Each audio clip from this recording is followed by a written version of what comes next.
Vá. Exato.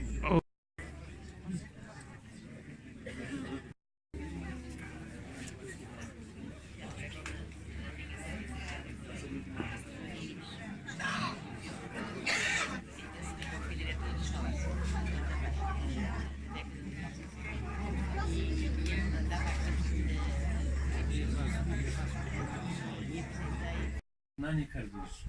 Este homem chegou aqui à nossa quinta onde nós estamos agora, há cerca de 5 anos, aproximadamente, há cerca de 5 anos, e foi-me introduzido como sendo um português de gema, um homem que ama Portugal, e eu gostei muito de falar com ele. E ele tomou uma decisão muito drástica na sua vida. Ele durante muitos anos foi membro da Polícia Aérea na base das Lajes, na Ilha Terceira, mas depois por razões, não sou eu que sabe, resolveu sair deste ambiente, vender casa e bens e tudo o que tinha para conseguir realizar um sonho enorme. Só pouca gente sabe ver o mundo construído pelos portugueses. Ele foi país atrás de país, país atrás de país. Quando as fronteiras passou, foram 50 países. Mas entradas e saídas pelas fronteiras são 100 e tal fronteiras, de certeza, que ele passou. Grande parte deles à bicicleta. Só com a força muscular. É preciso uma força de músculos, mas sobretudo uma grande força de vontade. E eu tenho muita honra de ter aqui ao nosso lado, de nos falar do que ele passou, do que lhe dá na real alma, por que razão o fez e tudo isso. Eu depois soube que ele fez algo, eu não lhe pedi coisa nenhuma, mas ele fez algo que eu fiquei mesmo boquiaberta. Muitos de vocês têm um emblema do sebastianismo ao pescoço. O nosso Hernani, para ninguém lhe roubar absolutamente nada, um homem que não tem tatuagem em parte nenhuma do corpo, resolveu tatuar deste tamanho o emblema do sebastianismo no braço.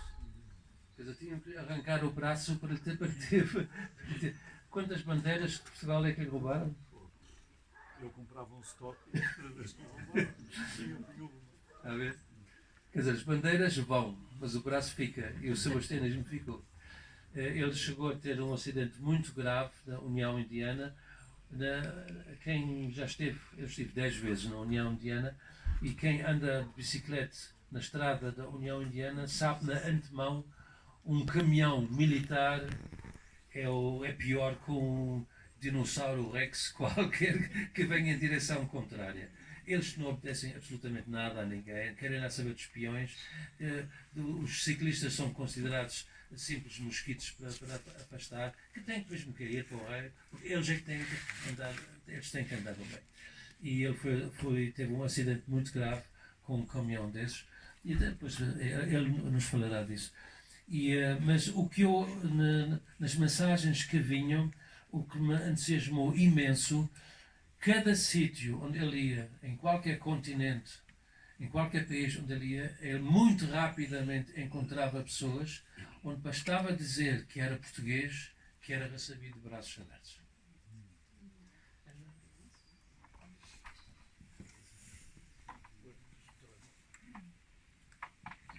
Boa tarde. Eu sou o Hernani Cardoso, tenho quase 59 anos.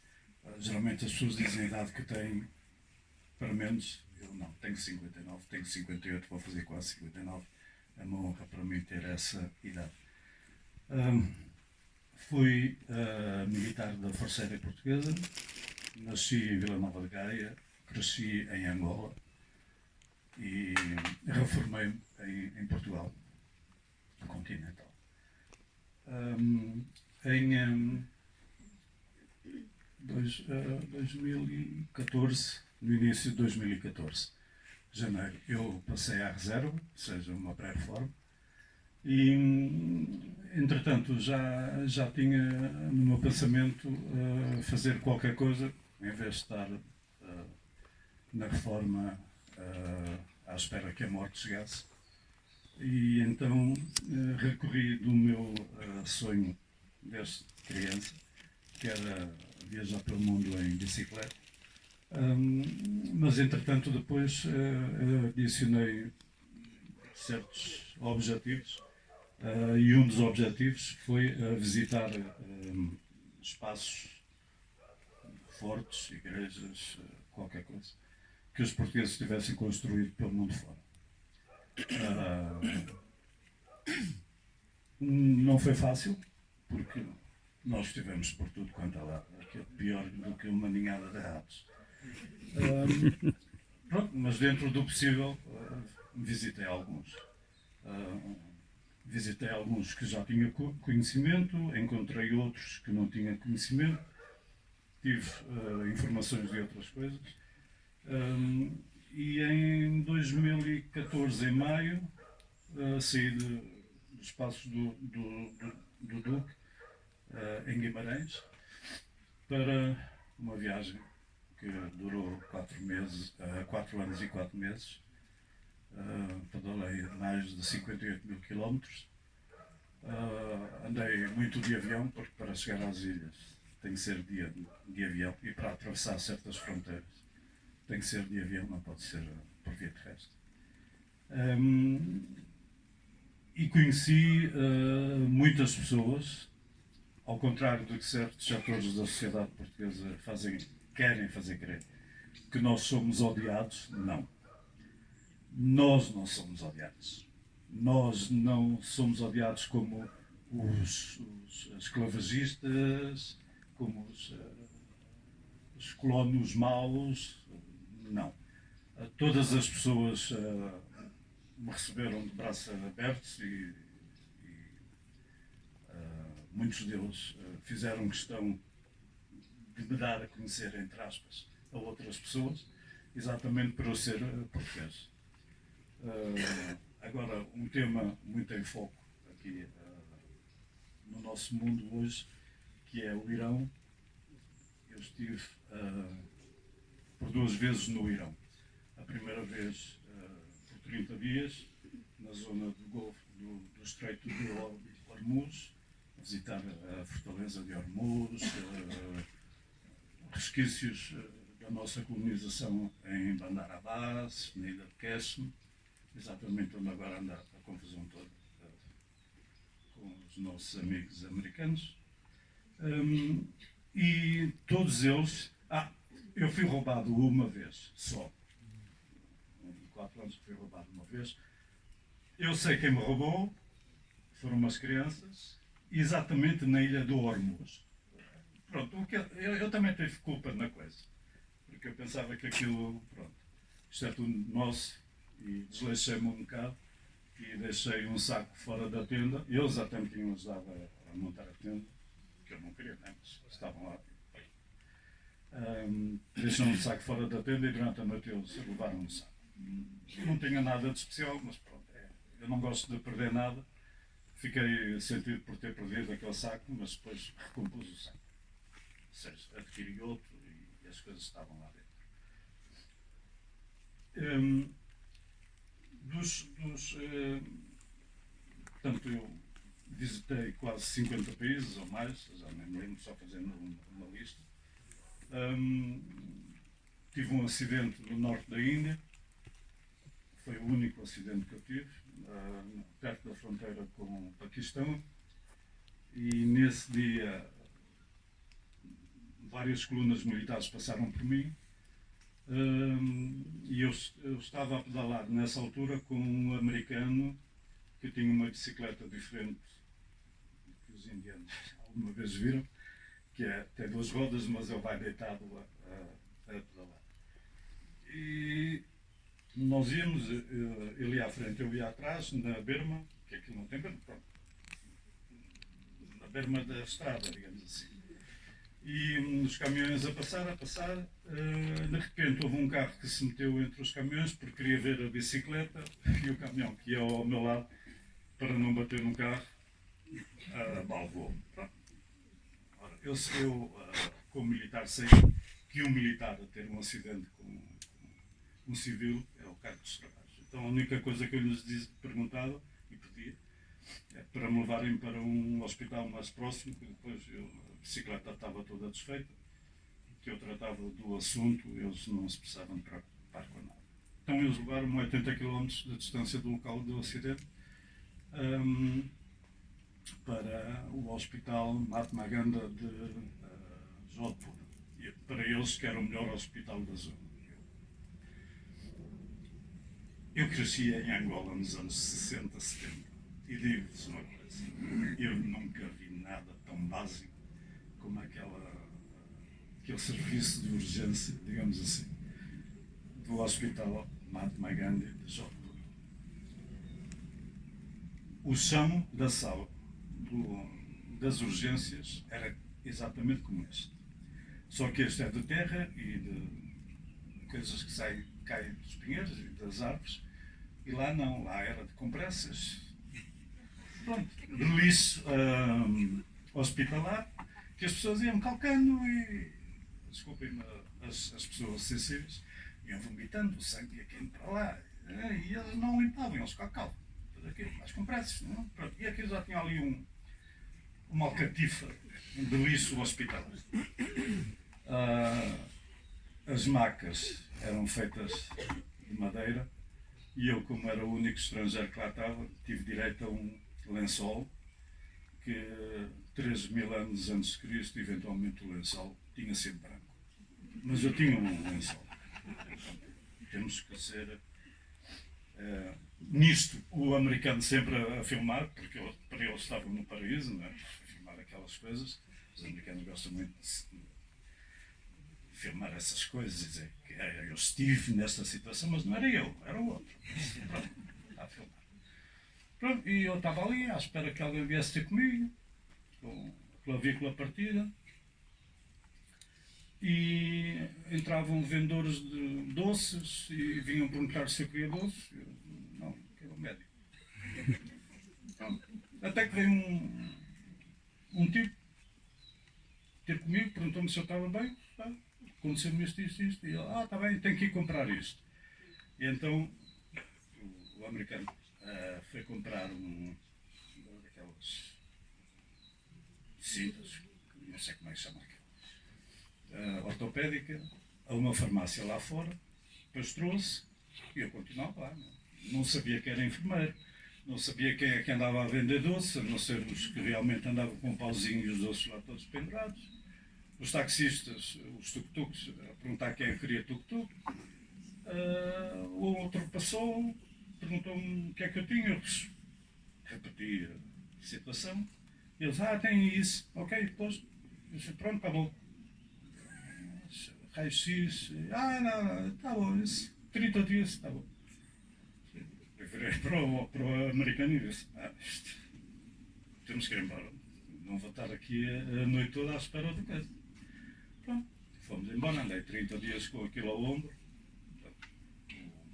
naquela coisa.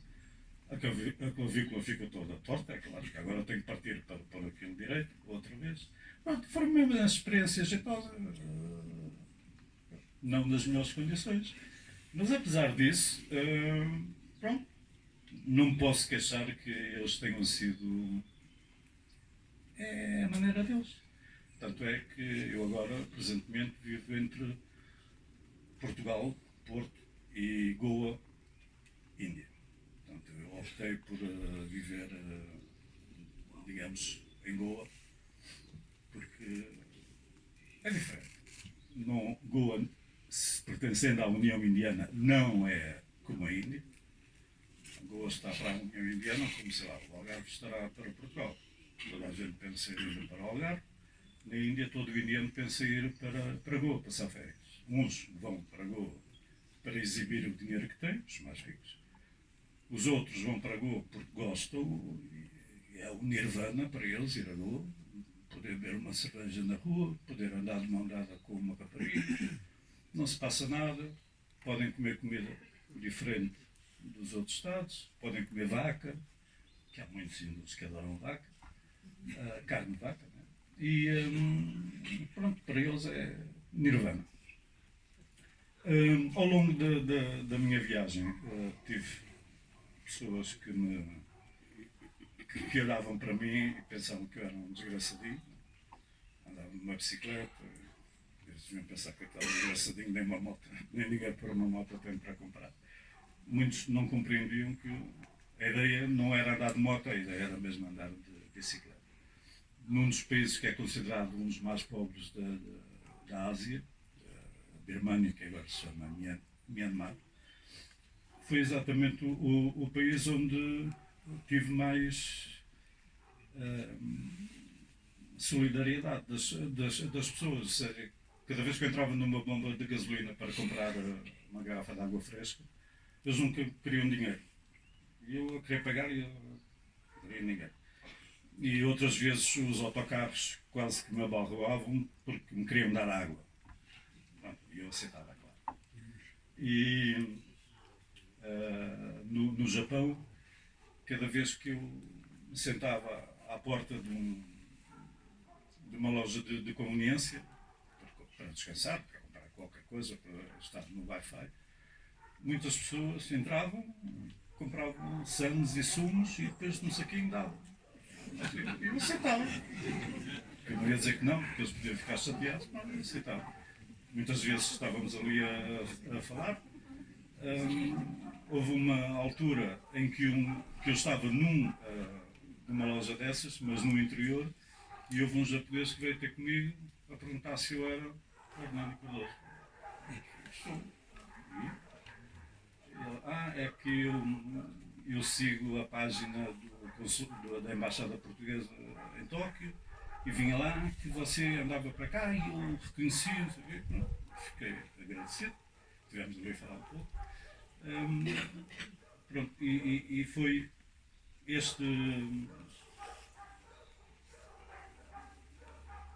estas inúmeras situações. Eu às vezes tenho um bocado de dificuldade em expressar-me em português, porque já estou tão habituado a expressar-me em inglês que às vezes tenho que andar desculpem, por causa disso.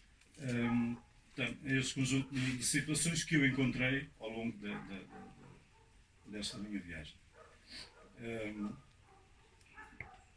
O que, além do acidente, o que me deitou abaixo, entre aspas, foi a Austrália.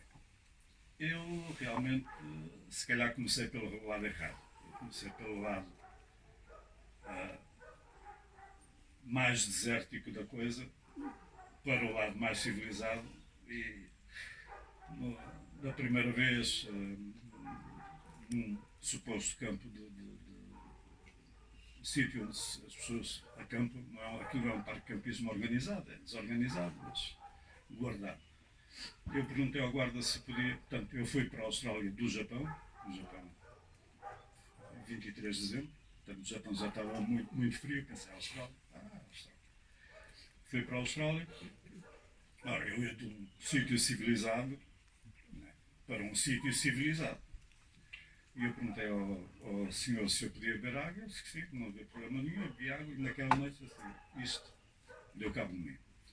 Pronto, e comecei a sentir mal, telefonei a um português de Perth a dizer o que é que eu estava a ter. Ele foi-me buscar, 100 km da cidade de Perth, e naquela zona da Austrália ocidental, uma pessoa sai do centro da cidade, aquilo é deserto. Não é deserto de areia, mas é aquele deserto que tem meia dúzia de ervas. Uma pessoa anda dias e dias e dias e dias, não vê viva alma, não passa um carro, não tem uma sombra, vê-se um ou outro canguru e pronto. E não se vê nada. E aquilo é chato. Chatíssimo. Passar dias e dias a pedalar e nem uma chuva cai. Eu fui-me buscar, entretanto, em parte começaram a dar comprimidos para a diarreia. A diarreia realmente estancou, mas eu cada vez me sentia mal. Não, Portugal. Mas entretanto fiz uma escola em Goa e tive em Goa cerca de um mês, nem isso. E eu em Goa fui a um hospital privado. O hospital privado deu para fazer uma radiografia e uma consulta paguei cerca de 5 euros, o equivalente. Para nós não é nada. Eventualmente é uma taxa única que acho que já acaba por acabar. Mas para eles, 5 euros é uma fortuna. Eles disseram-me que eu tinha, que era inícios de giardíase, só que eu deram mais uns comprimidos, só que eu estava tão mal, que houve uma altura que eu disse, eu amanhã já estou no estado horizontal. E fiz um testamento e escrevi lá o que é que o meu senhorio deveria de fazer quando me encontrasse. Entretanto, uns familiares começaram a chatear a cabeça e eu comprei a passagem para Lisboa. Eu entrei em Goa pelo meu pé, mas já saí em Lisboa de cadeira de rodas, que já não me aguentava. Pronto. E aqui no hospital das Forças Armadas em Lisboa é que eles disseram realmente o que é que eu tinha. E aquilo estava num estado tão avançado que era mais uns tempos e eu ia realmente para o estado horizontal. Pronto, tive aqui um mês. Ao fim desse mês, voltei outra vez à Austrália. Tenho que fazer aquilo. Fiz, até onde eu tinha sido resgatado da primeira vez, andei mais 100 ou 200 km para o interior e eu chateei-me com aquilo. Isto é suposto ser um passatempo, uma diversão, não é ser um martírio. E aquilo para mim já estava a ser um martírio. Eu não via ninguém, não tinha nada. E depois é assim, nós temos que carregar água. 1 litro de água é 1 quilo. 10 litros de água são 10 quilos. E eu já levava 30 quilos de carga sem água, mais 10 quilos são 40 quilos, mais 20 da bicicleta, mais 85 meus, e eu tinha que puxar aquilo tudo todos os dias. Disse, não.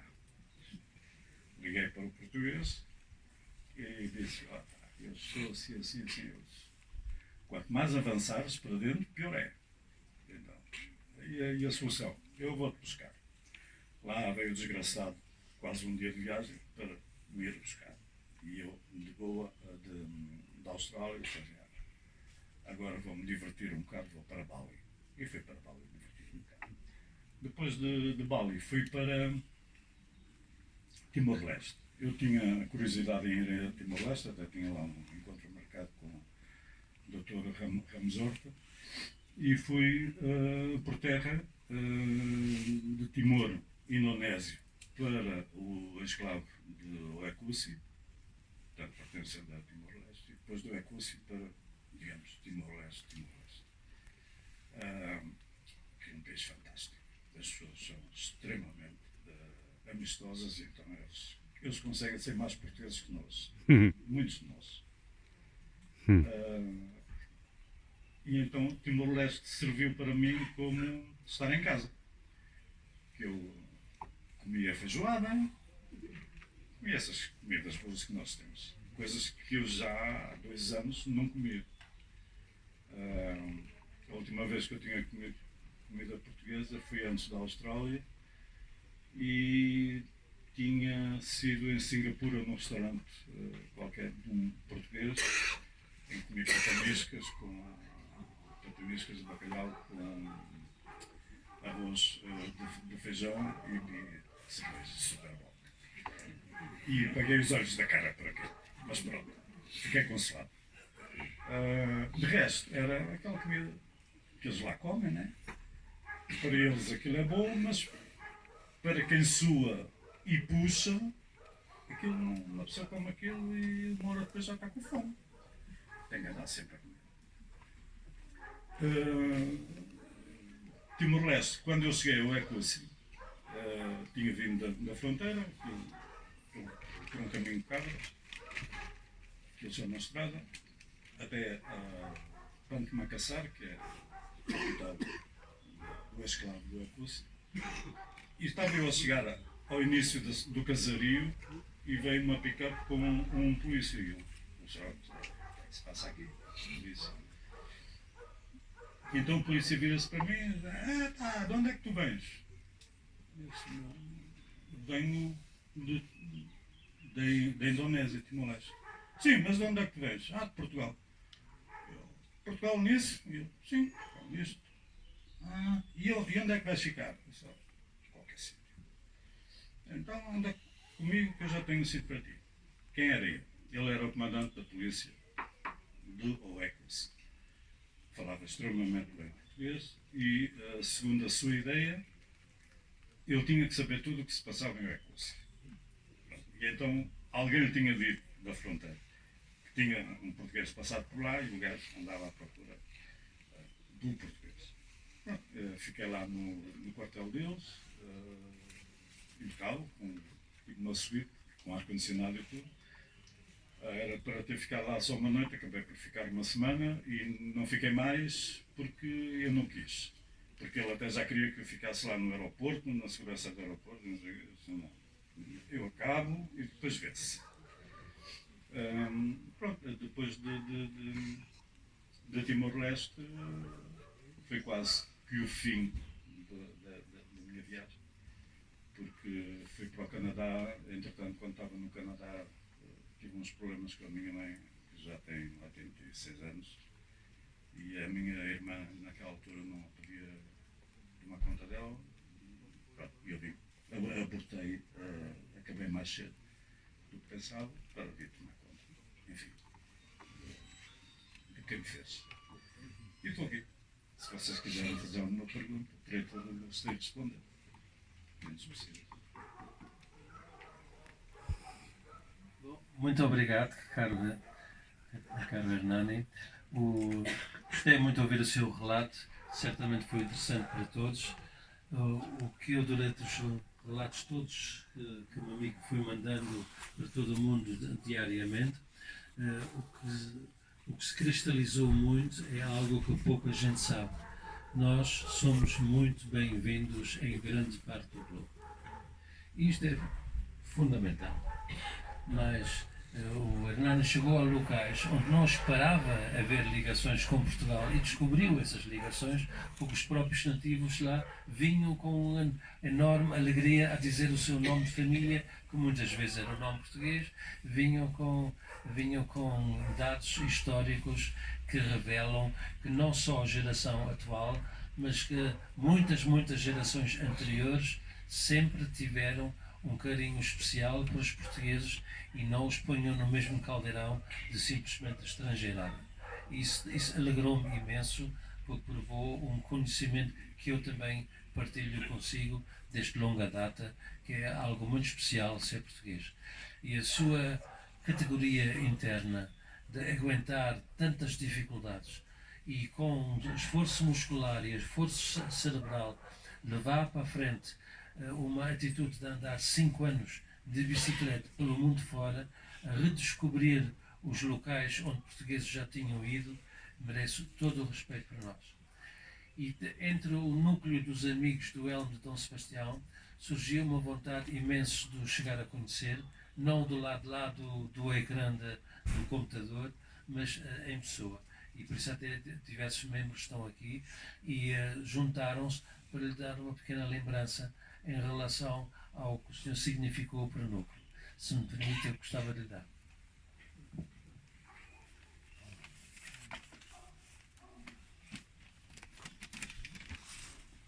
Como é que se faz chegar isto a sair? Por aqui. Por aqui deste lado.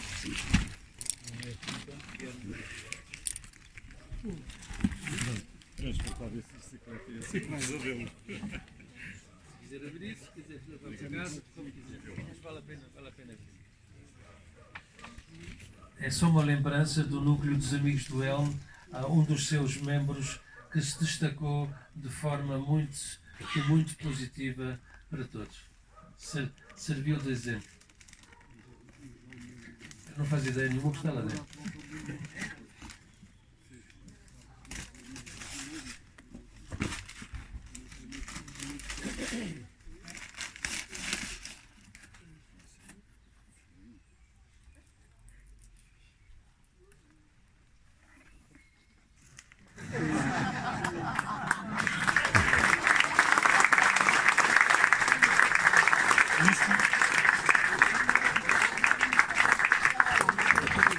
Agora vale a pena vê-lo em pormenor com os emblemas que tem, com as inscrições que tem, e se tiver necessidade, tira-lhe a cabeça porque sai lá uma pinga bem boa. Veja os emblemas que tem e as inscrições que tem.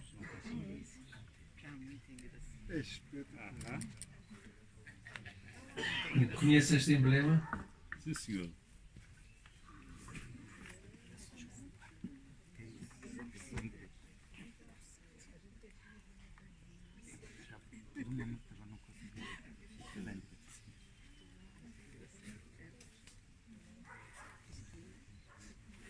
Obrigadíssimo. Nada. O gesto é de todos. E se tiver dúvidas da marca da bicicleta, está aqui atrás. Eu esqueci-me de dizer uma coisa. A bandeira é de quem? É a bandeira do Orgulho. A bandeira é manuelina. Eu esqueci-me de dizer aqui duas coisas. Eu saí de cá com uma bicicleta que pertencia a um chinês que veio da China até Portugal de bicicleta. Entretanto, em Sines roubaram-lhe a bicicleta e como nós fazemos parte de um clube de apoio a cicloturistas, eu e ele, eu era o mais próximo da posição onde ele estava. Ele pediu-me ajuda, eu emprestei-lhe uma bicicleta minha para ele acabar a viagem no Cabo da Roca. E entretanto, meses mais tarde, quando eu já estava de volta à China, eu recebi uma mensagem da GNR a dizer que tinham encontrado uma bicicleta, coisa rara em Portugal. Pronto, ele pediu se eu podia buscar a bicicleta, fui a Sines buscar a bicicleta e ele depois queria a bicicleta porque era... Pronto, e só quem faz uma viagem deste género, em que a bicicleta não é uma bicicleta, a bicicleta já é parte de nós, tinha um significado para ele. Como era caro mandar a bicicleta para a China, então eu alterei a minha rota e fui a pedalar daqui até à China com essa bicicleta, dava-lhe a bicicleta lá, comprava outra e continuava. Pronto, não cheguei à China com aquela bicicleta, porque entretanto foi a bicicleta que foi destruída na Índia, mas ainda tentei recompor, cheguei até a Malaca, na Malásia, e aquilo estava impróprio para consumo. E então embalei aquilo e despachei para a China. Eu comprei em Malaca a bicicleta que agora tenho e que terminei. E quando cheguei à China, pronto, eu já lá tinha a bicicleta, estivemos ali um mês confraternizar.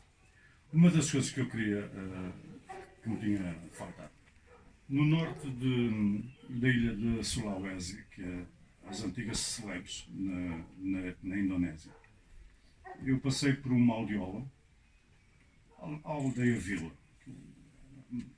Não era uma vila grande, quase cidade, mas não era uma aldeia quase vila, digamos assim. E então, quando eles souberam que eu era português, eles têm lá um forte, um fortinho português, muito bem recuperado e mantido. E então eles depois foram mostrar uma coisa que é de imenso orgulho para eles. E então o quê? O abastecimento de água potável no século XXI àquela vila, digamos assim, era feita através de um poço que os portugueses construíram há quase 500 anos atrás. E eles foram mostrar esse poço, onde tinha as tubagens a sair com os motores para entrar na rede de distribuição de água da zona.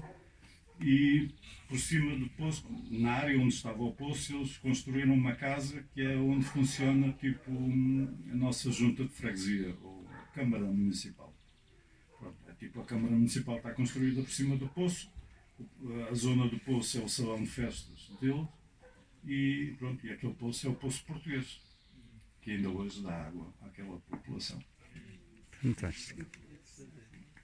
Muito obrigado por mais esta chega.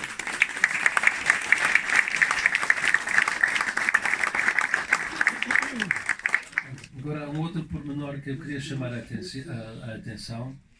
o núcleo dos amigos do Elm levou à frente a ideia básica de reestudar tudo o que nós sabemos acerca deste grande rei de Portugal, porque já muita gente sabia que uma parte substancial dos nossos conhecimentos acerca de Dom Sebastião tinham sido sistematicamente censurados e erradamente interpretados. Eu fiz listas, quer dizer, diziam que tinha 6 dedos em cada mão, mentira, estudei todas as armaduras de Dom Sebastião, todas elas só têm 5 dedos, não há nenhuma com 6. E diziam que tinha montes de doenças de todo o género, os relatórios enviados ao rei de Espanha acerca do estado de saúde do nosso Dom Sebastião eram mesmo encomendados a priori, independentemente do que ele tinha ou não tinha, tinham que condená-lo ou não. Fora disso, cá também houve muita gente que não gostou de certas atitudes dele e então alinhou em pleno em difamar o rei. Nunca houve um rei de Portugal que tão injustamente foi tão sistematicamente difamado do que o nosso Dom Sebastião. Mas nunca houve um rei nosso que desapareceu de forma tão estranha e nunca as entidades oficiais levantaram um auto no sentido de estudar como é que ele desapareceu, o que é que realmente lhe aconteceu. As entidades oficiais existentes e mantinham uma versão, e esta era a versão conveniente e oficial, e esta oficial tinha que ser mantida. E qualquer padre franciscano que se lembrasse da catedra por dúvidas acerca da morte do nosso rei na Batalha de Alcácer Quibir, acabava por ser morto, acabava por ser escortejado e morto das formas mais horríveis, puro e simplesmente por ter levantado a dúvida acerca da sua morte. Mas, porém, o povo não esquece. E as dúvidas mantêm-se até hoje. E é curioso, o corpo de Dom Sebastião foi 4 vezes enterrado, uma coisa mais estranha. E no último enterro passou de campa, nos Jerónimos de campa de chão, passou para campa em sarcófago, um século depois do terceiro enterro dele. E ela até tem uma inscrição em latim à volta, mas traduzida a letra em português, mais ou menos significa aqui jazem ou não os ossos de Dom Sebastião. Portanto, mantém-se a dúvida acerca dele. Essa é uma dúvida real. Eu, nas minhas buscas pessoais, encontrei uma nação que andou na época dele a querer saber o que é que se passava. E então que nação foi essa? Foi o Sacro Império Romano da nação germânica. E por que razão os austríacos ou alemães estavam tão interessados no que é que aconteceu ao Dom Sebastião? Porque Dom Sebastião, para nós, e está certíssimo, é infante da Casa de Avis e que depois veio a ser rei de Portugal. Mas para os alemães ou os austríacos, ele era infante da Casa de Habsburgo. E, portanto, eles queriam saber o que é que aconteceu a um rei da Casa de Habsburgo. E então mandaram polícias mesmo à Veneza para saber, a Lisboa para saber, a Madrid para saber, inclusivamente ao Norte da África para saber o que se tinha passado. E os conhecimentos aí obtidos poucos anos após do desastre de Alcácer Quibir são completamente diferentes daqueles os que nos são oficialmente ensinados. E essa busca deles aqui foi sempre, passaram por cima, não convém, não toca nisso, não convém. E existe uma organização em Portugal, claro, de grande importância para a história de Portugal, é a Ordem de Cristo. A grande maioria dos descobrimentos portugueses foram todos feitos pela Ordem de Cristo. Quando nós sabemos que as naus, as caravelas, os navios que portam a cruz de Cristo, cá está uma bandeira da Ordem de Cristo, do ano passado meu, que era cavaleiro da Ordem de Cristo, quando os navios vinham com as velas enfunadas com a cruz de Cristo, nós sabemos que isto são navios portugueses, são navios portugueses, mas na realidade não são.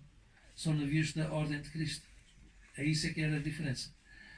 Simplesmente, desde o ano de 1555, por ordem deixada por Dom João III, já tendo Dom Sebastião alguns meses de vida, todos os grão-mestres da Ordem de Cristo passaram a ser automaticamente, quer dizer, os reis de Portugal passaram a ser automaticamente os grão-mestres da Ordem de Cristo. Por isso houve uma ligação, Casa Real e comando da Ordem de Cristo andavam de mãos dadas. Só a Ordem de Cristo desapareceu e nunca ninguém pôde estudar perfeitamente como é que a Ordem de Cristo desapareceu. Ela começou a desaparecer com um desastre muito grande em 1536 e daí nunca mais se recuperou. Se nós vemos hoje o mais lindo para mim, o navio escola que cruza os mares, é a Nossa Sagres. E vê-la com as velas todas enfornadas com a Ordem de Cristo é algo que toca o coração, é algo muito belo. Porém, é ilegal. Mas essa história de ostensivamente fazer algo ilegal eu chamo isso um anarquismo positivo, porque não matam ninguém, não atiram bombas, nem fazem mal a ninguém, mas fazem o que acham que devia ser. E então todos acham que devia ser, sabendo que é completamente ilegal, mas fazem. Isto é tal terceira visão, quer dizer, só há um caminho, ou sim ou não.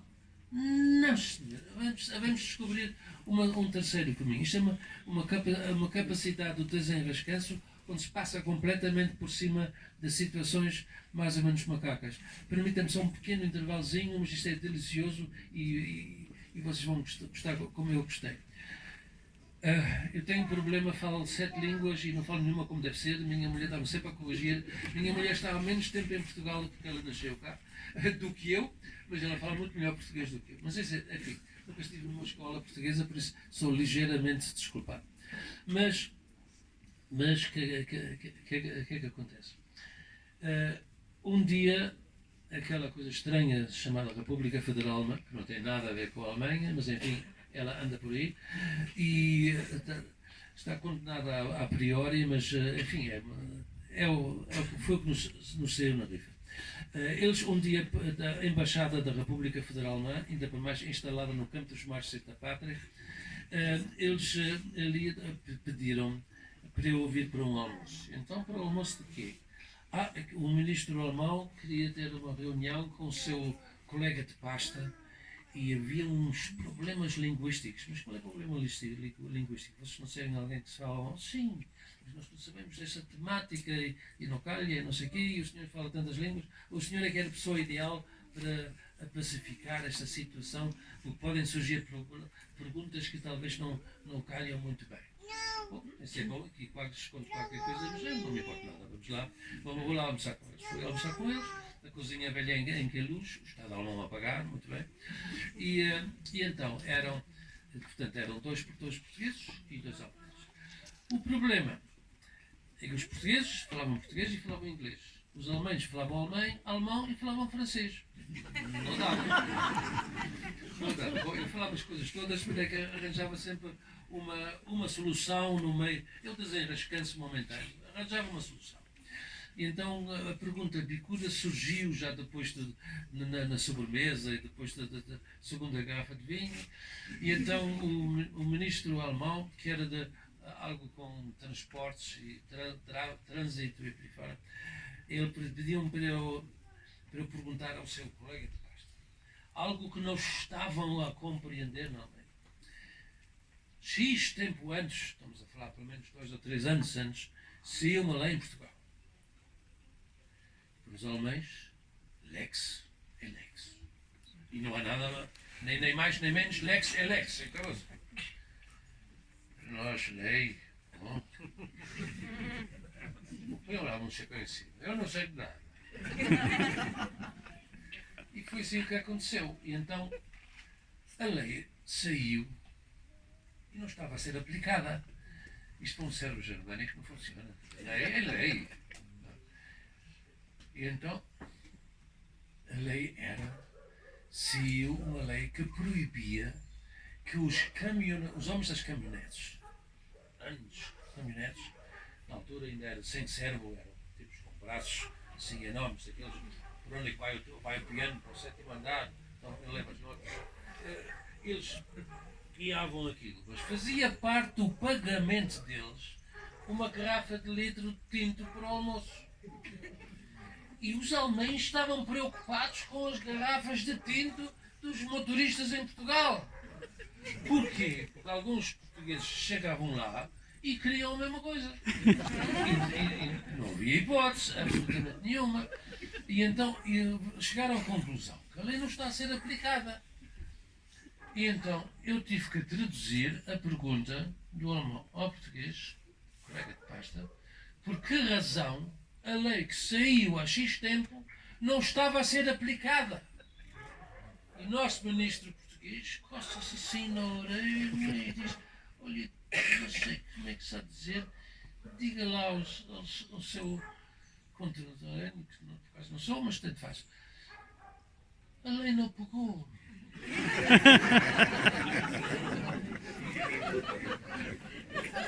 Não há hipótese de traduzir para qualquer língua germânica, a lei não pegou. Esta hipótese não existe. Enfim, expliquei. Começaram os outros a coçar a cabeça e não sei o que é que escreveram no seu relatório, mas enfim, houve muitas tentativas de dar uma explicação mais ou menos harmoniosa. E situações dessas temos muitas. São lindas, não fazem mal a ninguém, mas temos pontos de vista diferentes. Eu chamo isso anarquismo positivo. Bom, posso estar errado, mas de facto passou-se assim. Eu estou a contar isso aqui em relação ao nosso Hernani, porque há muitos alemães no estrangeiro que estão a ver que coisas lá estão a ocorrer muito mal. E quando as coisas lá estão a ocorrer mesmo de forma muito feia, reúnem-se nos diferentes países para tentar melhorar algo sobre a cultura alemã, algo sobre a poesia, mandam vir poetas, mandam vir músicos e fazem reuniões culturais só sobre para se manter a memória dessa cultura. Nós em Portugal também fazemos isso, muitas vezes em Paris ou em qualquer outro sítio onde se juntam muitos portugueses com um grande fervor, estão a favor de canção do fado e artistas nossos vão pregar. E isto porquê? A Ordem de Cristo é do máximo peso para a história de Portugal. A Alemanha também tem uma ordem dessas, chamamos a Ordem Teutónica. Só a Ordem de Cristo cá começou a deslizar em 1536 até ser transformada em ordem monástica poucas décadas depois e depois em ordem honorífica por Dona Maria no século XVIII. Hoje ainda existe, mas praticamente só no papel, porque é o Presidente da República que ao mesmo tempo é portador das três ordens militares portuguesas, a Ordem de Cristo, a Ordem de Avis e a Ordem de Santiago. E só é dada em condecorações a certas personagens. Já não tem ação missionária, não tem ação de estudos, não tem ação científica, não tem ação comercial, tudo isto desapareceu. Com a Ordem Teutónica foi ligeiramente parecido, até no mesmo tempo. Só a Ordem Teutónica, quando houve a divisão entre a Igreja Católica e os cristãos que preferiam seguir Lutero ou a Bíblia e não o Papa, então a Igreja, hoje dizemos protestante, e a Igreja Católica Apostólica Romana. E então a Ordem Teutónica ficou dividida numa que se manteve ao lado de Roma, que existe exclusivamente em Viena da Áustria e de resto é quase não sítio nenhum. Existe outra às escondidas pelo mundo todo fora, que é a parte da Ordem Teutónica Luterana. E esta de vez em quando tem mandado pessoas para cá para dar um jeitinho em momentos em que é conveniente. Nomes que são conhecidos, é o Conde de Lippe, por exemplo, que no século XVIII salvou Portugal, é o Duque de Schomberg, por exemplo, que no século XVII salvou Portugal, é o de Dom Fernando II de Saxon-Coburg-Gotha, no século XIX, pouca gente o sabe, teve uma categoria enorme, não só para as artes em geral, mas ele salvou Portugal da Segunda Guerra Civil. A Segunda Guerra Civil estava nitidamente a acontecer. A divisão entre o governo existente, claro, logicamente, posto no poder por sua mulher, a Dona Maria II, a sua mulher tinha nomeado ele comandante-chefe das Forças Armadas Portuguesas. E de repente o Saldanha levanta-se e X esquadrões e batalhões vão atrás dele e o Dom Fernando II recebe ordem da rainha, e tinha de a cumprir, de juntar o exército e de combater, ir atrás das forças de Saldanha, o que significava nova ordem, nova guerra civil em Portugal. E o Dom Fernando II, que foi escolhido aos 16 anos para casar com a nossa rainha Dona Maria II, e aos 17 anos depois vem para Portugal. Ele nasceu como resultado de uma dança de valser no Congresso de Viena em 1814-1815. Portanto, veio cá em 1900, casou por procuração, mas em 34, e depois veio cá em 35. Mas apaixonou-se loucamente por esse país. Era um dos homens mais ricos da Hungria e distribuiu toda a sua riqueza na Hungria para não haver conflito de interesses para ele. Ele queria estar exclusivamente só a favor de Portugal e não queria ser agora chamado para assuntos da Hungria ou da Áustria. E realmente cumpriu isso primorosamente. Ele foi o rei do nosso rei, pai do nosso rei Dom Pedro V, foi pai do nosso rei Dom Luís I, avô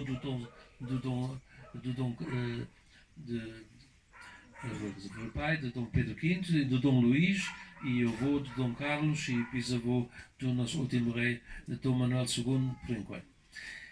E ele, o que é que ele fez? Ele fez uma atitude lusitana. Ele juntou o exército com grande aparato, mas sem pressa nenhuma.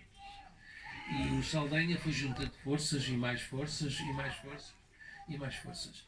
E ele então teve que ir em direção a Coimbra com aquele exército todo. E no meio, já na primeira noite, disse: eu não quero à volta dos campos sentinelas a procurarem desertores. Nada. Todos vão dormir à noite e acabou-se. E durante a noite, uma noite desertaram 50, a noite a seguir são 200, na terceira noite são logo 300 ou 400 que desertam. E o Dom Fernando: não há pressa, havemos de chegar a Coimbra, não há pressa. E claro, o Saldanha, que ainda por mais era um bom amigo do Dom Fernando, mas estavam do lado contrário, um com o outro. Mas a população portuguesa estava cada vez mais a favor do Saldanha. E o Dom Fernando, o Bordal Pinheiro, criou o termo Zé Nabo. O desenho do Zé Nabo era o Dom Fernando II, porque ele deixou o exército todo desertar. O Dom Fernando II chegou com o exército português perto de Coimbra e já só tinha 20 homens. E perante isto resolveu chamar a atenção à sua mulher: com este exército não consigo fazer nada.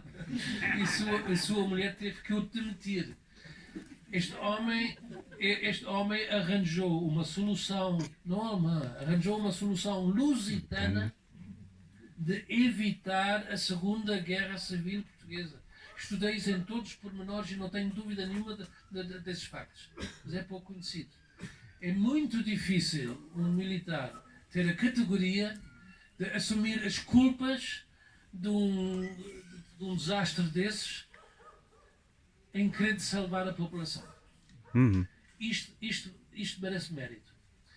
E os meus antepassados receberam a aceitação de Dom Fernando II de usar o seu brasão da Áustria cá em Portugal. Está a cerca de 100 metros dos senhores. Mas nós, nessa altura estou a falar em nome do meu bisavô, resolvemos também honrar o Dom Fernando II como sendo descendentes de alemães ou de austríacos no estrangeiro que viram a ação que ele tomou. Foi só esta organização que se chama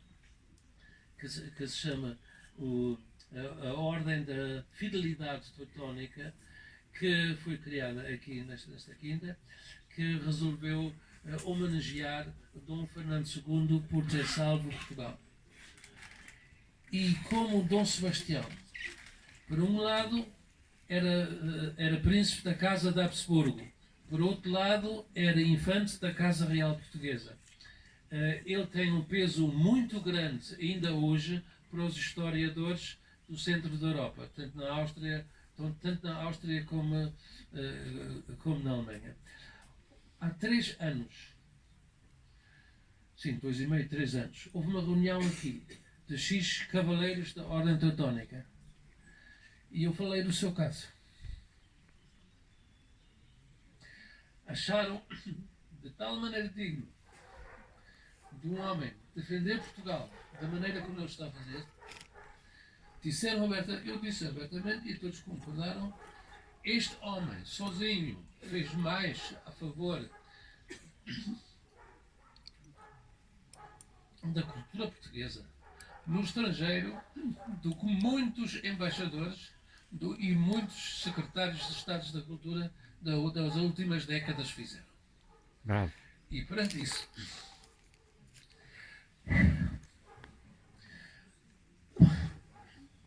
Bravo. Bravo.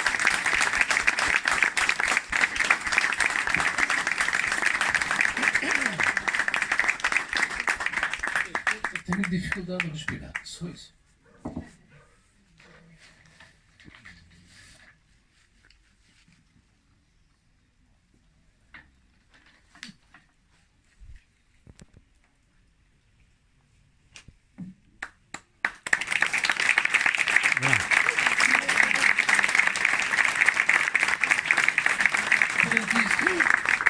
A Ordem da Fidelidade Teutónica nomeia Hernani Cardoso cavaleiro de primeira classe.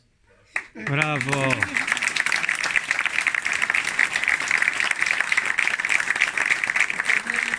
O que Hernani Cardoso fez por Portugal tem peso na Alemanha, tem peso na Áustria. E em todos os estrangeiros que se ligam aos 2 países.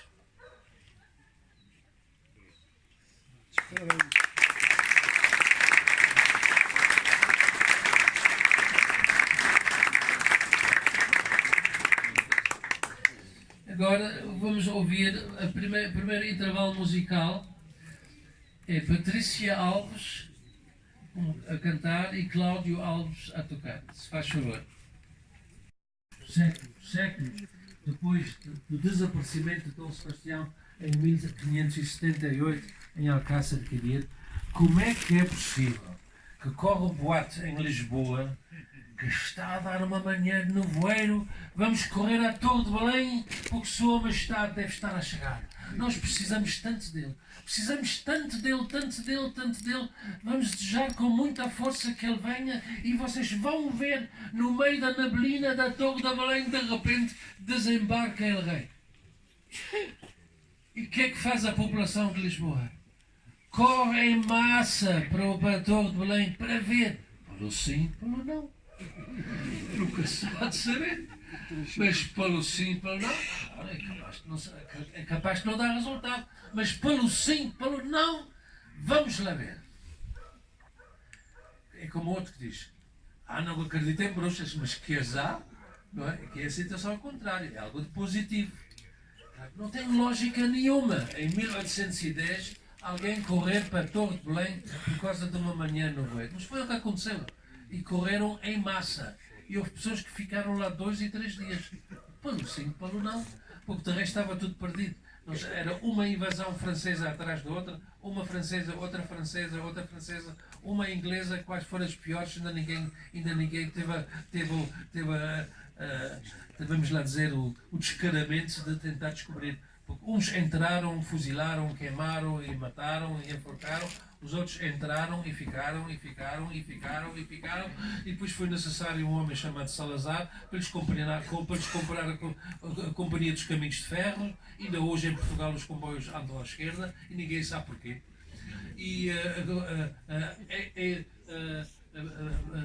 Anglo-Portuguese Telephone. Eu ainda sou da época em que se levantava o escutador e falava-se com as senhoras meninas. e elas depois faziam a ligação. Era a APT, Anglo Portuguese Telephone. Eu só há muito pouco tempo a região de Belas passou para disco. E agora montes de serviços, carrega a tecla não sei o quê, carrega a tecla não sei o quê. Eu não tenho teclas para carregar, eu tenho um disco redondo. Digo, não, tenho um disco redondo. E às vezes quando cai ao chão nem este funciona. Mas foi Salazar que comprou a Anglo Portuguese Telephone para ser nacional, para ser portuguesa. Comprou os caminhos de ferro aos ingleses. Até 2 antepassados meus foram os diretores gerais, que concretamente na altura era o presidente e o vice-presidente dos caminhos de ferro portugueses, mas que pertenciam a bancos ingleses e a acionistas britânicos. E foi Salazar que comprou isto tudo de volta, para ser nosso, para ser português. Por isso, nem tudo da atitude de Wellington e de Beresford foi visto tão positivo como muita gente. Olha, uma visita. Mas temos que estar a agradecer. Isto não tem dúvidas, que ajudaram bastante. Mas quando eu digo que houve 3 invasões francesas e uma inglesa, muita gente leva a mal. Mas foi. Porque o que eu não concordo é o Tratado de Sintra. E estamos ao pé de Sintra. E o que é que foi combinado no Tratado de Sintra? Sem perguntar nada aos portugueses, todo o exército francês em Portugal foi acompanhado pelos britânicos até o cais do Choderé, e no cais do Choderé todo o exército francês foi embarcado na esquadra britânica, junto com, inclusive, todo o seu saque, tudo o que roubaram nas igrejas, nos palácios, nos solares em Portugal, pratas, joias, quadros, foi tudo embarcado pelos ingleses, o que fazia parte do exército francês, e foi transportado de Lisboa até Marseille. Mas o inglês que fez isso levou uma ripada. Bem, ok, mas isso, seja como for, não gostei. Tá bem? Bom, não vamos agora para esses casos. Vamos aqui para o nosso Dom Sebastião. O Irracional acompanhou Dom Sebastião desde o início. Ele era o rei desejado, teve o azar do pai dele falecer 18 dias antes do nascimento do filho. Em toda a corte nem se podia mencionar sequer o falecimento do príncipe herdeiro, Dom João, porque a mulher estava prestes a dar à luz e Dom Sebastião nasceu. Agora, como é que surgiu o núcleo dos Amigos do Elmo? Já em 1987, surgiu na Christie's, em Londres, um grupo muito significativo de diversas peças soltas de uma das armaduras de Dom Sebastião, precisamente a armadura que vem representada no quadro no Museu Nacional de Arte Antiga, atribuída a Cristóvão Moraes. Este núcleo de peças depois voltou para Portugal e foi muito bonito ver que as Forças Armadas Portuguesas prestaram homenagem oficial ao regresso de grande parte da armadura de Dom Sebastião. Veio num caixote enorme, como se fosse um esqueleto lá dentro, e foi a Marinha Portuguesa com um carro de transporte, com X marinheiros, mas depois com X oficiais de guarda regia à frente e X de tropa depois com mortas por detrás. Foram do aeroporto até o Museu da Marinha e depois no Museu da Marinha houve vitrines preparadas para essas peças todas. Estiveram todas expostas no Museu da Marinha, conforme se combinou, durante 1 ano e meio, e houve muita gente que prestou homenagem às peças da armadura de Dom Sebastião que voltaram. Eu fui muitas vezes visitar isso e os guardas disseram-nos: é a terceira vez esta semana que tiramos rosas, deixam sempre rosas ao pé daquelas vitrines, mas nós não sabemos porquê. Digo, porquê que não põem lá uma floreira? Passaram a pôr uma floreira e então havia rosas o tempo todo. Havia pessoas que davam rosas, mas eu assisti a algo que me tocou muito no coração. Foi um membro que já não está entre nós, da direção do Museu Militar, o adjunto técnico João Guilherme Figueiredo, normalmente conhecido com a alcunha o Polícia, simplesmente porque ele fez parte da Polícia e também da primeira Polícia de Segurança Pública e depois da Polícia Judiciária como inspetor, e ele fez uma homenagem a falar sobre Dom Sebastião e a armadura de Dom Sebastião. Eu tinha descoberto que um braço de uma das armaduras de Dom Sebastião está no Museu Militar. Então pedimos essa peça emprestada para fazer parte do núcleo das peças de Dom Sebastião que estavam expostas todas no Museu da Marinha. E ele então falou acerca disso. Eu vi oficiais superiores com lágrimas a saírem dos olhos só a falar de Dom Sebastião. Isto é irracional. Como é que falar de um monarca que desapareceu numa batalha causa no fim do século XX, numa batalha do século XVI, causa no fim do século XX tal emoção interior a um almirante, por exemplo, estive mesmo ao lado dele, que se formam lágrimas no seu olho. Não é? Isto é só em Portugal. Não conheço essa parte nenhuma do mundo. E isto são o quê? São lágrimas de saudade, são lágrimas de vergonha, são lágrimas de alegria. Eu acho que são lágrimas de alegria por este sinal de terem aparecido peças do desejado, do nosso rei menino. E os estudos que eu tenho feito e que de muitos membros, os meus não interessam, mas os que muitos membros do núcleo dos amigos do Elmo fizeram, são muito significativos. Ainda ontem e anteontem se publicaram achegas muito significativas acerca dos estudos de Dom Sebastião, que é uma riqueza só juntar todos os estudos que apareceram nesses X anos desde que o núcleo se formou. E o núcleo formou-se como? Porque as peças todas adquiridas em 1987 hoje estão aqui no Museu Luso Alemão, mas essas, como é que foram meter à Cristice? O Dom Sebastião oficialmente desapareceu em 1578. Bom, ele levou diversas armaduras para a África. Uma das que levou, foi só em parte, foi o elmo do seu avô, Carlos V, imperador da Alemanha, que lhe emprestou para esse fim, ou foi-lhe emprestado para esse fim, o elmo que ele, não uma elmo, era uma borgonheta de parada de Vitória, que o Carlos V usou após a tomada de Tunis, em 1535, onde o batalhão mais importante desta guerra da tomada de Tunis foram precisamente as forças portuguesas. Nós tivemos uma nau, chamado o Botafogo, era o maior navio de guerra em mãos ocidentais que houve no século XVI, uma coisa absolutamente enorme, com canhões, com diversas centenas de canhões de grande calibre, uma coisa enorme. Depois eu até estudei o que aconteceu depois. Bom, primeiro vamos só à Batalha de Tunis. Tunis está num lago interior enorme, mesmo ao lado do Mediterrâneo, mas cavaram um canal deste lago através da montanha para chegar ao mar. Então colocaram duas fortalezas, à direita e à esquerda, da entrada deste canal. Por isso Tunis era muito difícil para tomar do lado do mar. E ainda por mais puseram uma corrente fortíssima de um castelo ao outro. Nenhum navio podia lá entrar.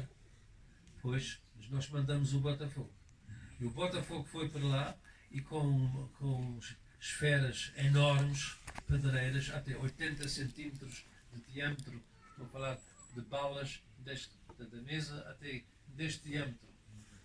Nós bombardeamos aquela corrente. Toda a gente pensou, isto não tem lógica nenhuma, ninguém vai romper isso. Nós rompemos a corrente. E tanto rompemos a corrente como entramos no canal e mal entramos no canal tomamos Tunes. Nós libertamos 25.000 escravos cristãos que tinham sido apreendidos na Itália, em França, inclusivamente na costa do Algarve. Libertamos. Claro, por baixo do comando do avô do Dom Sebastião. Dom Sebastião quis fazer a mesma coisa mais tarde. Aconteceu-lhe um bocadinho mal. Mas tentou, mas havia essa memória. Dom Sebastião levou a borgonheta do seu avô, mas perdeu-se. Ninguém sabe onde é que ela está. A armadura que ele levou para combate, levou diversas.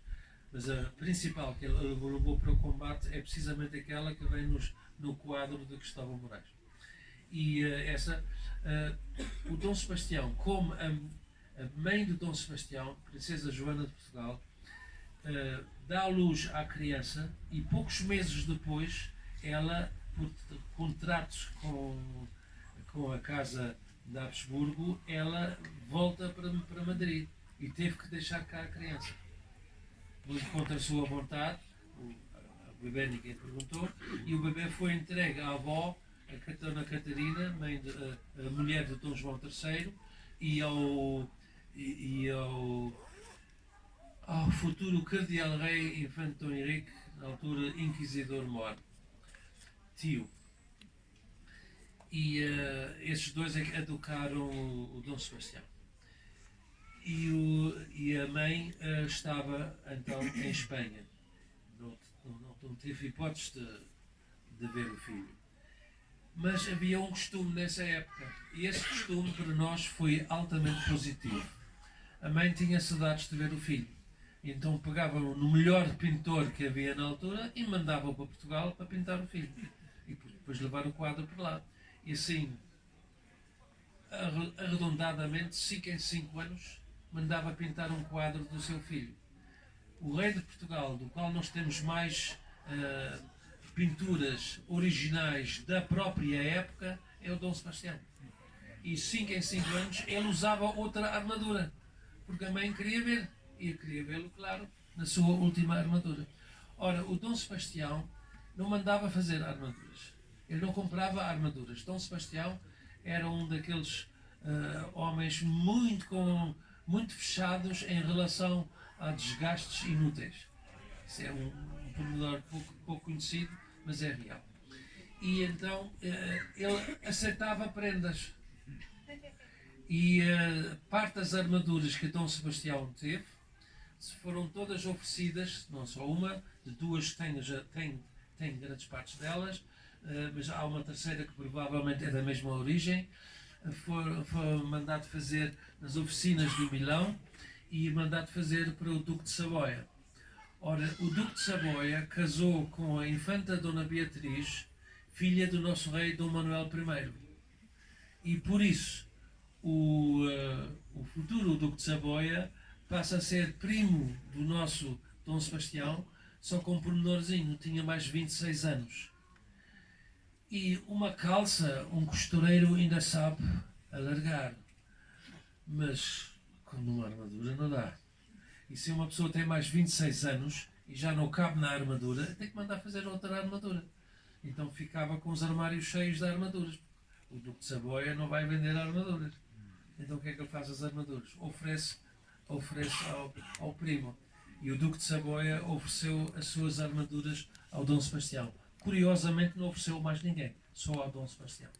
E por isso nós conseguimos todas as armaduras régias ou ducais, a decoração das armaduras é nunca repetida em nenhuma outra.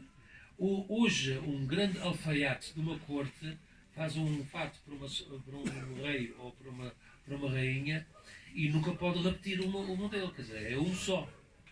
Mas hoje é a questão do feitio que tem importância, mas até a questão do tecido já tem importância. Mas as decorações existentes no tecido, novamente, importância tem.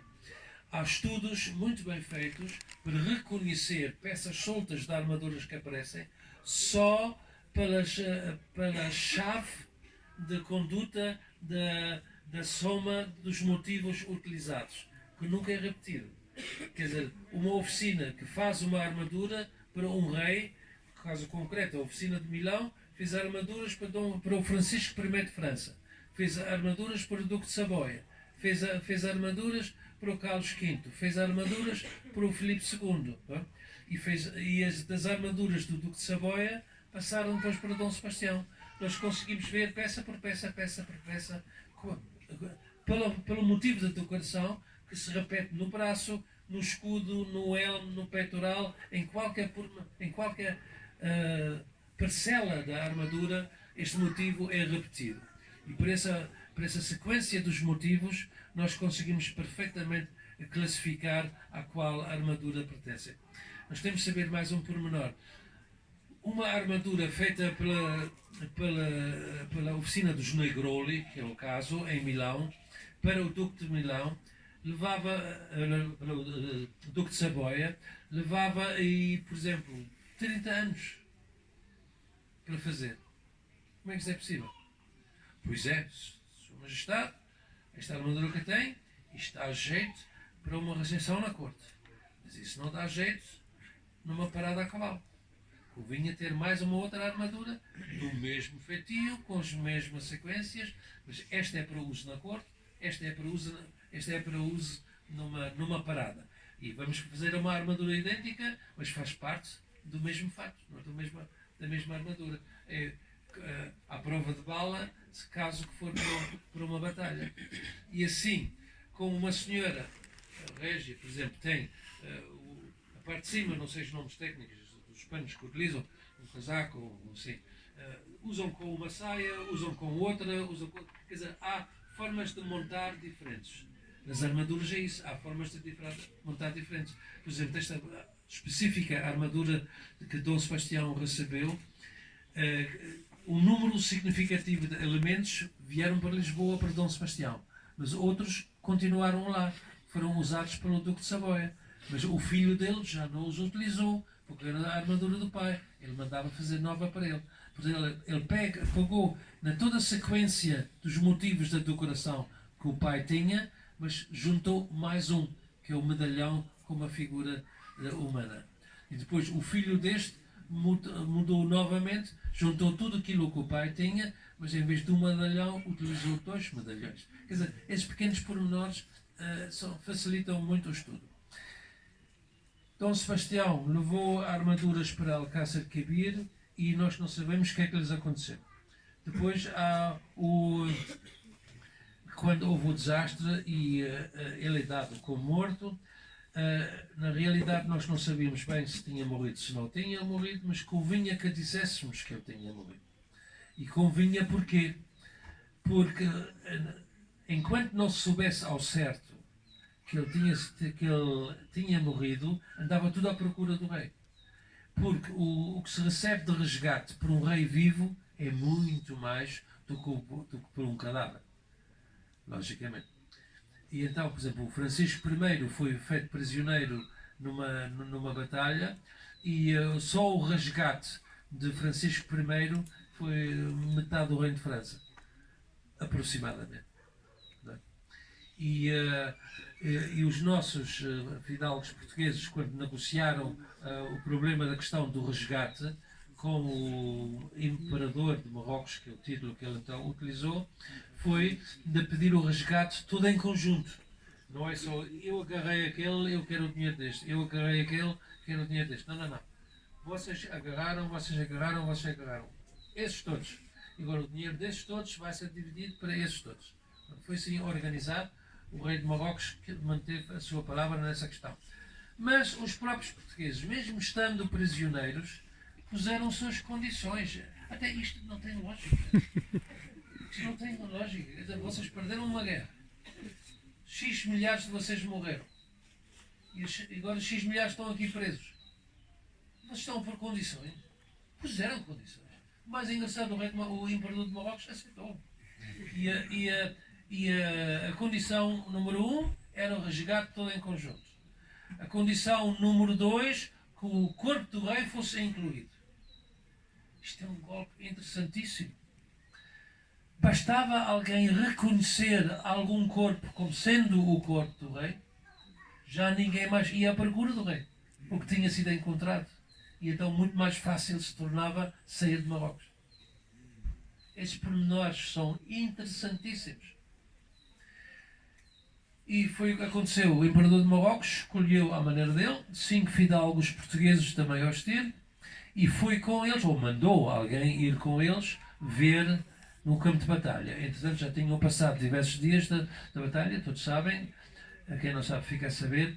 Um corpo de um morto, X dias depois, começa a encher e os que estão dentro do túmulo até explodem. E por causa dos gases. E quem morre afogado, X dias depois, aparece cá acima por causa da questão dos gases. E entre os... o pilhanço, a rapina foi total naquele campo de batalha. Até há relatos que eu li acerca disso, até me mandei traduzir. Houve lutas entre os mouros, até por pedaços de tendas portuguesas. Houve lutas por uma jarda de corda. Quer dizer, queriam qualquer coisa que fosse para levar de souvenir. Quem viu o filme, o Patton, acerca de um general americano da Segunda Guerra Mundial, para mim foi um dos melhores generais da Segunda Guerra Mundial. Eu estudo sempre todos os lados, por isso não me atrapalha ele ser americano. O homem, depois de escutado, foi assassinado, oficialmente tido como sendo um desastre automóvel, porque ele chegou à conclusão que valia a pena agora pegar no que restava das forças alemãs e, em conjunto com os americanos, atacar os comunistas. Mas, enfim, alguém impediu isso e ele e o motorista depois foram encontrados ao lado da viatura e fizeram um filme como se tivesse havido um acidente de viação. Mas o Patton fez, no filme Patton, ele mostra logo no início um campo de batalha no norte da África e vê-se a rapina no pós-batalha. Eles roubavam tudo. Para eles uma batalha significa X pares de botas para roubar, X relógios para roubar. Eu sou do tempo que os russos usavam 7 ou 8 relógios em cada braço, não sabiam ler as horas, mas adoravam aquilo, fazer clique, clique, clique e lá dar a corda. Então no norte da África eles rapinavam tudo, roubavam tudo, cada cinturão, cada espada, cada capacete, tudo era negociado, tudo era roubado. Mas encontraram um cadáver, todo bem, mais ou menos desfeito, mas todo nu, como todos os outros, que curiosamente estava dentro de um elmo que ninguém conseguia tirar. Eu sei por que razão ninguém conseguia tirar. Oficialmente, Dom Sebastião fez 3 mudas de cavalo no meio da batalha. A batalha não é batalhada durante X horas seguidas. Aqui é um encontro, batalha. Depois há momentos que esses vão para esta direção, esses vão noutra direção. Há momentos até de paragem no meio da batalha. E nesses momentos de paragem, se um cavalo levou X balas ou X golpes de espada, o cavalo já não quer mais. E o cavaleiro também já não quer mais o cavalo. E traziam cavalos de reserva, de Sua Majestade, e Dom Sebastião trocou um cavalo. X tempo depois trocou um segundo cavalo. X tempo depois trocou um terceiro cavalo. Por isso até se costuma dizer 3 cavalos morreram por baixo de Sua Majestade. Não foi bem assim. Ficaram feridos e tiveram que ser trocados. Mas em documentos mais interessantes, houve 4 mudanças de cavalo com Dom Sebastião. E a 4ª mudança é a mais importante de todas. Porque Sua Majestade não só mudou de cavalo, como mudou de armadura. Houve um cavaleiro que deu o seu cavalo e a sua armadura ao Dom Sebastião, e o Dom Sebastião vice-versa. E este cavaleiro, que era o escudeiro dele, vestiu a armadura de Dom Sebastião. Teve um azar enorme. Tinha mais 4 centímetros que o Dom Sebastião. O Dom Sebastião media exatamente 1,75 m. Eu, como eu medi todas as suas armaduras, até cheguei a vestir aquela em Madrid.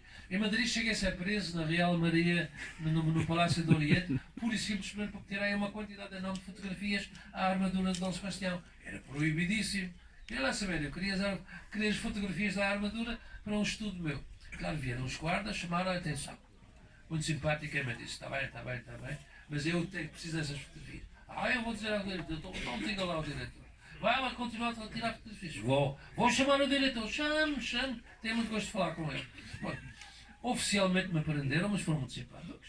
E depois veio o diretor, o cara zangado, depois dei-lhe o meu cartão. Mudou toda figura, mas já sou presidente da Academia Portuguesa de Armas Antigas. Então, fui logo, tudo muito bem, fui lá para cima. Ele até foi buscar ao cofre um livro fabuloso, com página por página, toda iluminada, tudo pintado à mão, com todas as peças das armaduras que a Real Maria de Madrid tem. Um inventário feito por ordem régia espanhola de todas as peças de armadura que lá estão, inclusivamente as peças de Dom Sebastião que eles têm. E então, mostrar os diferentes catálogos que ele tem. Eu até bati com uma na cabeça. Lá vem uma fotografia da melhor armadura que Dom Sebastião teve. E esta não é aquela que o Duque de Molhão nos ofereceu. A melhor tem uma história bem diferente, que vale a pena escrever um livro acerca disso. É uma das melhores em existência. É feita por um homem chamado Anton Pfeffenhauser, na cidade de Augsburgo, por volta de 1574, 75.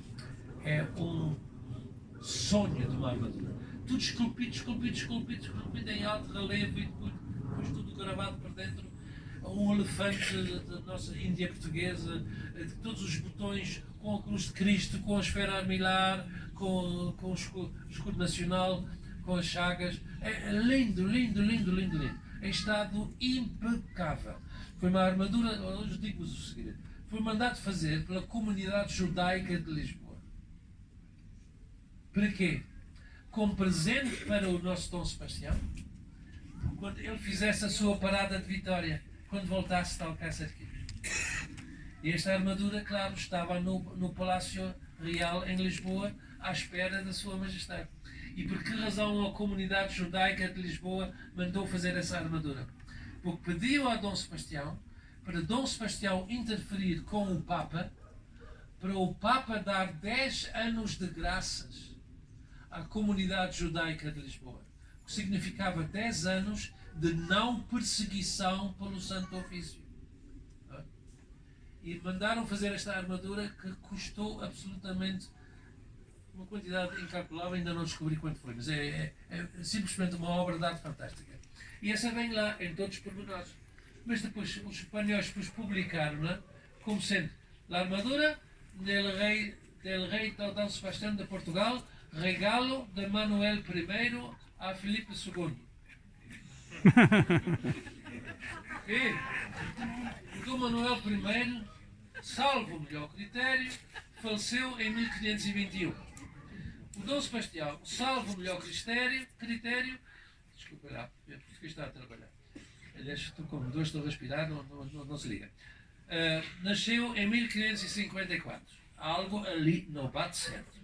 O Filipe II, seja como for, também nasceu depois da morte do Dom Manuel I. Portanto, o Dom Manuel I não ofereceu aquela armadura ao Filipe II. Ainda por mais sabendo que ela é feita pelo Anton Pfeffenhauser e é nos anos 70.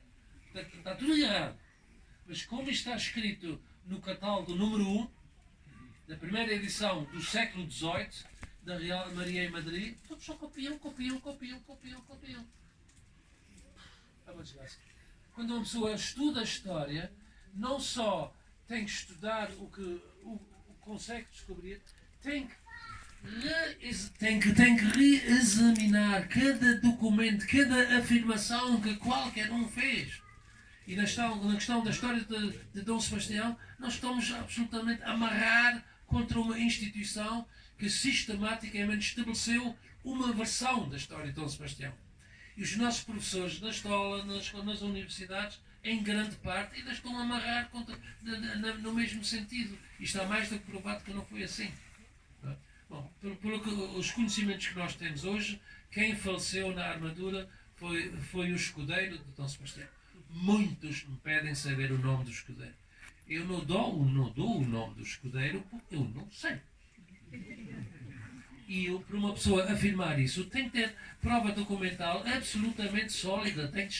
Um historiador tem que estar muito bem estribado antes de fazer uma afirmação. Não é? E muita gente quer que seja um antepassado deles, que tenha tido a honra de morrer em vez de Dom Sebastião.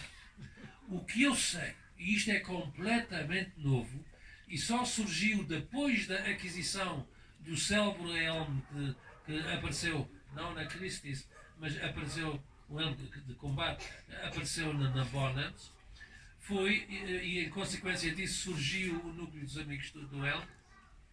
Este elmo é o elmo de Alcácer Quibir. Isto é que foi novo. Eu tenho muitos elmos que mostram sinais de lutas em diversos povos, diversas épocas. 2, 3, 4, 5 sinais, é verdadeíssimo. Há armaduras ou elmos com 10, 12, 14, 15 sinais. O elmo que eu descobri até hoje com mais ferimentos de combate tem 20 e picos, 22 ou 23, uma está a ser discutida. Portanto, tanto faz 22 ou 23, está no museu na Itália.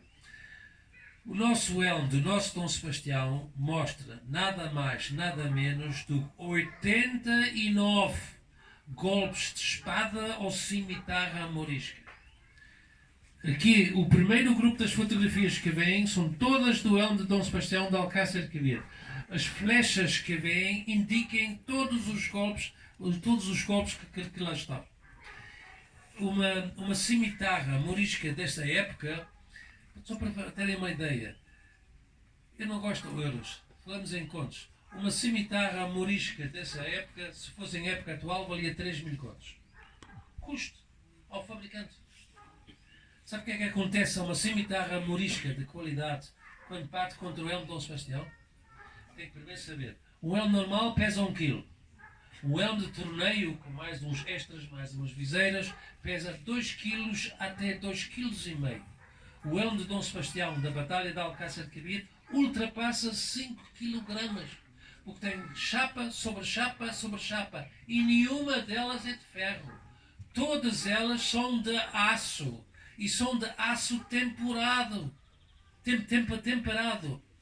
Isto é mesmo que bater contra um elmo de Dom Sebastião da Batalha de Alcácer Quibir, é a mesma coisa como pegar numa cimitarra e bater contra uma bigorna.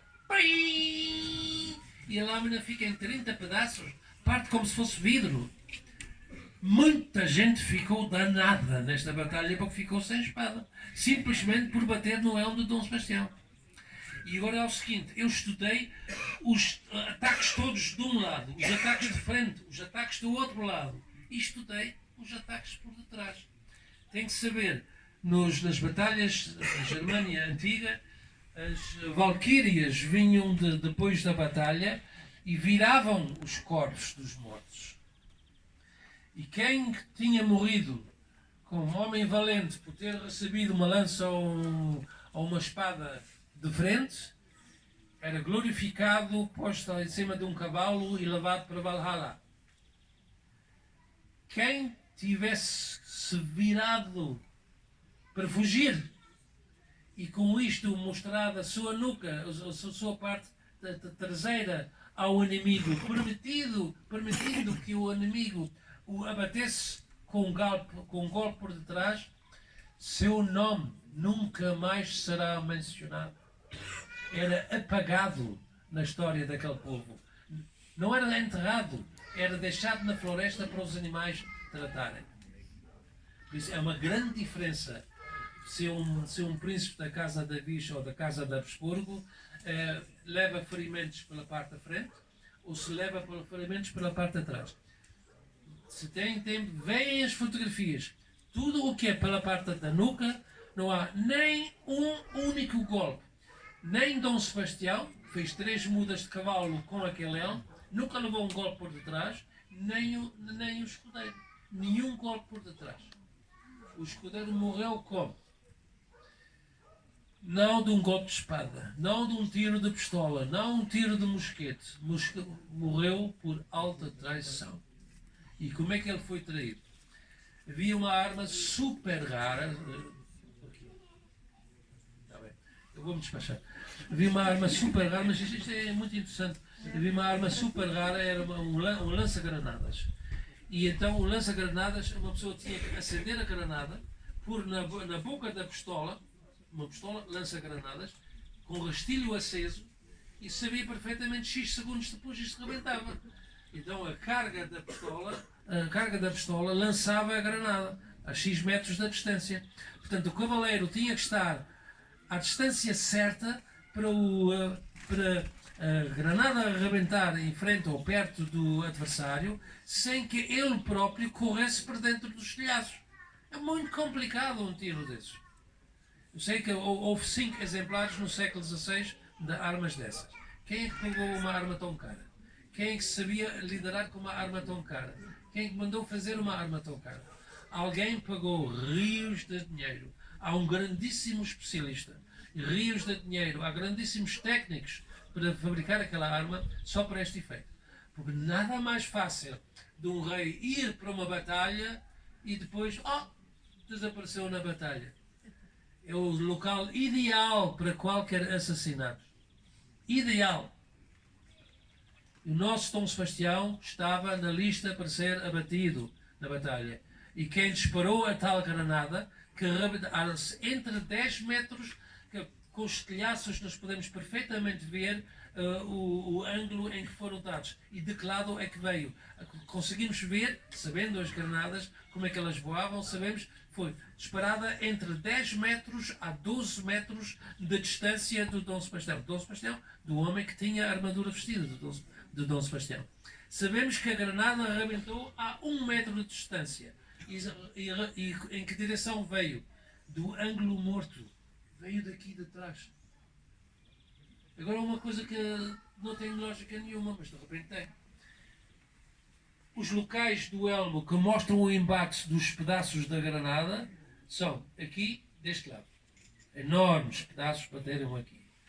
E estranhissimamente é na parte de frente, das duas viseiras. Como é que pode haver um embate aqui de uma granada e embates aqui em frente na viseira? Muito simples. Era mais um intervalo na batalha. O cavaleiro puxou a primeira viseira e a segunda viseira para trás, vendo só um homem perto dele que ele conhecia perfeitamente. Com isto não há problema nenhum, ele gostava.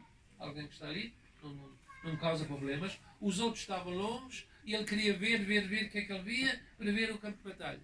E no momento em que ele estava desprotegido, com as duas viseiras por detrás, de repente rebenta o projétil a 1 metro de distância. Ele morreu imediatamente. Porquê? Porque o peso do elmo são mais de 5 kg, que rodava na gola e o fecho da gola aqui deste lado rebentou. Como o fecho rebentou, sua cabeça com ele desviou e por isso o pescoço partiu-se. Morreu imediatamente. Isso foi o que aconteceu a quem estava na armadura. E esta foi a armadura, esse foi o elmo que foi encontrado por estes tais 5 fidalgos portugueses por ordem do Imperador de Marrocos. E esta armadura, este elmo com o corpo, o resto da armadura já ninguém sabe por onde é que foi parar, foi ordenado a ser enterrado por ordem do Imperador de Marrocos no pátio do Alcaide de Alcácer Quibir. Manteve-se ali durante 1 ano e meio até as negociações do resgate chegarem em uma situação favorável e depois uma delegação dos nossos cavaleiros de Ceuta, por ordem régia de Dom Jardim Filipe II, vieram de Ceuta para Alcácer Quibir para receber o corpo do nosso rei, ainda com o tal elmo. Foi então para Ceuta e eles deram um documento de entrega, tudo assinado, que ainda existe. E então foi, como cheirava muito mal, estar enterrado não é nada favorável, e então foi enterrado novamente na fortaleza de Ceuta. E lá manteve-se até o último pagamento, o último resgate. Então, nessa altura, o rei de Marrocos autorizou a saída dele de Marrocos e foi uma esquadra que o levou todos os portugueses presos para Portugal, inclusivamente o suposto corpo do nosso rei. E o Imperador de Marrocos até mandou um embaixador dele para acompanhar e assistir à entrega do corpo em Lisboa. Ele, pessoalmente, eu vi que o corpo foi entregue. E em Lisboa ele foi entregue e então o Filipe II mandou fazer o enterro régio, seja como for, era seu sobrinho que tinha falecido. Então dá-se o terceiro enterro de Dom Sebastião, supostamente, já no Mosteiro dos Jerónimos, em Campa Rasa. Ali ficou um século e depois Dom Pedro II mandou fazer aquele sarcófago que lá está, que diz aqui jazem ou não os ossos de Dom Sebastião. Mas, está bem, ok, eu vou já calar. Bom, só para saberem, o estudo que todos nós fizemos acerca de Dom Sebastião levou-nos a cada vez mais conhecimentos, cada vez mais. Hoje já estamos numa situação que eu acho verdadeiramente, e ouçam bem, valia a pena abrir uma universidade em Portugal simplesmente para reestudar toda a nossa história. Porque não só no campo de Dom Sebastião, em muitos outros, estamos cheios de erros. E valia a pena reestudar os erros. Agora, isto levou-nos cada vez mais. Eu mostrei aqui a bandeira. Isto é a bandeira de Dom Sebastião com a coroa aberta, usada por Dom Sebastião desde que ele subiu ao trono até um ano antes de Alcácer Quibir. Depois Dom Sebastião fechou a coroa porque pôs a coroa do Império, porque ele queria construir o quinto Império em África. E a atitude de Dom Sebastião de querer construir o quinto Império é seguir o seu avô, a atitude do Dom Manuel I a querer construir o quinto Império. Portanto, o primeiro em relação ao quinto Império é Dom Manuel I, o segundo é Dom Sebastião, depois Padre António Vieira fala, e depois outros falam, Natália Correia, professor Cristina da Silva, muitos depois falaram acerca do quinto Império, que é um bocado, ainda vou mencionar acerca disso.